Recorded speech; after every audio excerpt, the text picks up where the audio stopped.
எல்லாருக்கும் வணக்கம். இன்றைக்கி சூப்பரான தெனை அரிசி பயன்படுத்தி சட்டுன்னு ஒரு சாம்பார் சாதம் எப்படி செய்கிறதுன்னு பார்க்கலாம். டயட்டில் இருக்கவங்களுக்கு இந்த ரெசிபி ரொம்பவே ஹெல்ப்ஃபுல்லாக இருக்கும். அரிசி அப்படியே கட் பண்ணிட்டு நம்ம தெனை சேர்த்துக்க போகிறோம். ஒரு டம்ளர் தெனை அரிசிக்கு பாதி டம்ளர் துவரம்பருப்புங்கிற அளவுக்கு நான் இன்றைக்கி எடுத்துக்கிறேன். தெனை அரிசி நல்லா இந்த எல்லோயிஷாக நல்ல உருண்டை உருண்டையாக குட்டி குட்டியாக இருக்குது பார்த்திங்களா, இந்த மாதிரி இருக்கும். இந்த தெனை அரிசியும் இப்போ அந்த துவரம்பருப்பையும் ஒன்றா சேர்த்து மிக்ஸ் பண்ணிவிட்டு நல்லா கழுவிட்டு ஒரு 5லேருந்து 10 நிமிஷம் நீங்கள் தனியாக ஊற வச்சுருங்க. நம்ம லஞ்சுக்கு டயட்லலாம் நான் ரைஸ் எல்லாம் கம்மி பண்ணணும் அப்படின்னு நினைக்கிறவங்கலாம் இந்த மாதிரி தெனை அரிசி அதுக்கு பதிலாக நீங்கள் ரெசிபீஸில் ஆட் பண்ணிக்கலாம். நம்ம வைக்கிற ஒயிட் ரைஸுக்கு பதிலாக நம்ம தெனை அரிசி நீங்கள் இதுக்கு பதிலாக வரகரிசி அந்த மாதிரி கூட நீங்கள் பயன்படுத்திக்கலாம்.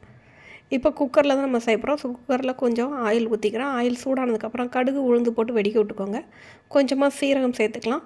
உங்களுக்கு விருப்பம் இருந்தால் வாசனைக்கு 2 வெந்தயம் மட்டும் நீங்கள் ஆட் பண்ணிக்கலாம். இல்லைன்னா அதை ஸ்கிப் பண்ணிட்டு இது நல்லா தாளித்து விட்ருங்க. இது நல்லா வெடிக்கட்டும். வெடித்ததுக்கப்புறமா ஒரு 2 பச்சை மிளகா நல்லா நீட்டமாக கீரி அப்படி ஆட் பண்ணிக்கிறேன். இது நல்லா வாசனையாக இருக்கும். லைட்டாக அந்த பச்சை மிளகா காரம் அந்த எண்ணெயில் இறங்கும் போது உங்களுக்கு டேஸ்ட் நல்லாயிருக்கும். ஒரு பெரிய வெங்காயம் நல்லா நீட்டாக கட் பண்ணியிருக்கிறேன். அதையும் அதோடு சேர்த்து நல்லா வதக்கி விட்டுடலாம். வெங்காயம் நல்லா வதங்கட்டும். நீங்கள் பெரிய வெங்காயத்துக்கு பதிலாக சின்ன வெங்காயம் முழுசாக கூட உரிச்சிட்டு அதை கூட நீங்கள் வதக்கி அப்படியே ஆட் பண்ணிக்கலாம். இந்த சாம்பார் சாதம் நான் காய்கறி எதுவுமே ஆட் பண்ணல. நீங்கள் வேணும்னா காய்கறிகள் கூட சேர்த்துக்கலாம். கேரட்டு, பீன்ஸு, பட்டாணி, உருளைக்கிழங்கு இந்த மாதிரி காய்கள்லாம் கட் பண்ணி கூட நீங்கள் இந்த டைமில் போட்டு வதக்கிக்கலாம். 2 தக்காளி பழம், நல்ல பெரிய தக்காளி பழமாக 2 தக்காளி பழம் குட்டியை கட் பண்ணிட்டு அதையும் ஆட் பண்ணிக்கிறேன். கொஞ்சமாக கருவேப்பிலையும் சேர்த்துக்கிறோம். இப்போ இது எல்லாத்தையும் சேர்த்து நல்லா வதங்கணும். வெங்காயம் தக்காளி நல்லா வதங்கி நல்லா அந்த தக்காளி பழம் கரைஞ்சி வரணும். அந்த அளவுக்கு நம்ம வதக்கணும். அதுக்கு என்ன பண்ணலாம் அப்படின்னா, கொஞ்சமாக நீங்கள் உப்பு இப்போ வதக்கும் போதே கொஞ்சம் உப்பு சேர்த்துருங்க. உங்களுக்கு ரெசிபி ஃபுல்லாக உப்பு கூட சேர்த்துக்கலாம். இல்லைனா இப்போ கொஞ்சமாக மட்டும் நீங்கள் சேர்த்துக்கிட்டாலும் ஓகே தான். கொஞ்சம் உப்பு சேர்த்துட்டு மஞ்சள் தூள் இதுலேயே சேர்த்துக்கலாம். உப்பு மஞ்சள் தூள் போட்டுட்டு நீங்கள் வெங்காயம் தக்காளி வதக்குனீங்க அப்படின்னா ரொம்ப சீக்கிரமாக சட்டுன்னு உங்களுக்கு வதங்கி கிடச்சிரும்.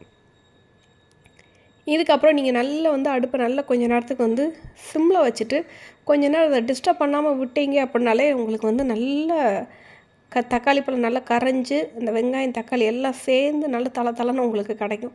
நம்ம ஃபுல்லாக கிண்டிக்கிட்டே இருக்கணும்னு அவசியம் கூட இல்லை. நல்லா ஓரளவு வதக்கி விட்டுட்டு இந்த உப்பு மஞ்சத்தூளை நல்லா மிக்ஸ் பண்ணதுக்கப்புறமா கம்ப்ளீட்டாக சிம்மில் அடுப்பில் அப்படியே விட்டுட்டிங்க அப்படின்னா ஒரு 10 நிமிஷத்தில் சூப்பராக அது நல்லா வதங்கிடும்.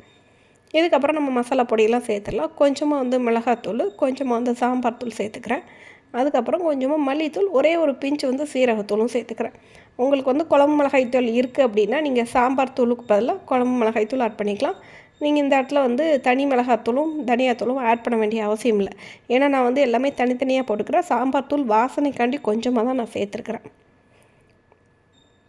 இப்போ இது எல்லாத்தையும் போட்டு வதக்கிட்டு நல்ல அந்த பச்சை வாடை ஓரளவு போனதுக்கப்புறமா நம்ம தண்ணி சேர்த்துக்க போகிறோம். தண்ணி பார்த்திங்கன்னா 1க்கு 3ங்கிற அளவுக்கு நான் வச்சுருக்கிறேன் தண்ணி. இந்த சாம்பார் சாதத்துக்கு நான் புளி ஊற்றலை. தேவைப்பட்டால் நீங்கள் புளி சேர்த்துக்கலாம். நான் அதனால தான் பெரிய தக்காளி பழமாக நான் ஆட் பண்ணிக்கிறேன். இல்லைன்னா நீங்கள் தண்ணியில் அளவில் கொஞ்சம் புளி தண்ணி நீங்கள் சேர்த்து கூட நீங்கள் பண்ணிக்கலாம்.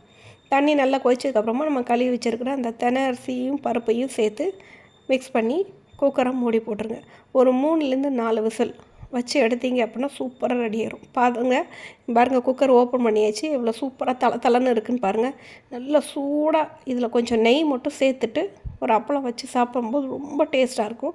தயிர் வெங்காயம் வச்சு கூட சாப்பிட்லாம், அதுவுமே நல்லாயிருக்கும். ஸோ சூப்பரான இந்த ரெசிபி சட்டுன்னு 1 பார்ட் ரெசிபியாக குக்கரில் சட்டுன்னு செஞ்சு சாப்பிட்றலாங்க. ஸோ நீங்களும் உங்கள் வீட்டில் ட்ரை பண்ணி பாருங்கள். பிடிச்சிருந்ததுன்னா சேனல் அப்படியே சப்ஸ்கிரைபும் பண்ணிக்கோங்க. தேங்க்ஸ் ஃபார் வாட்சிங்.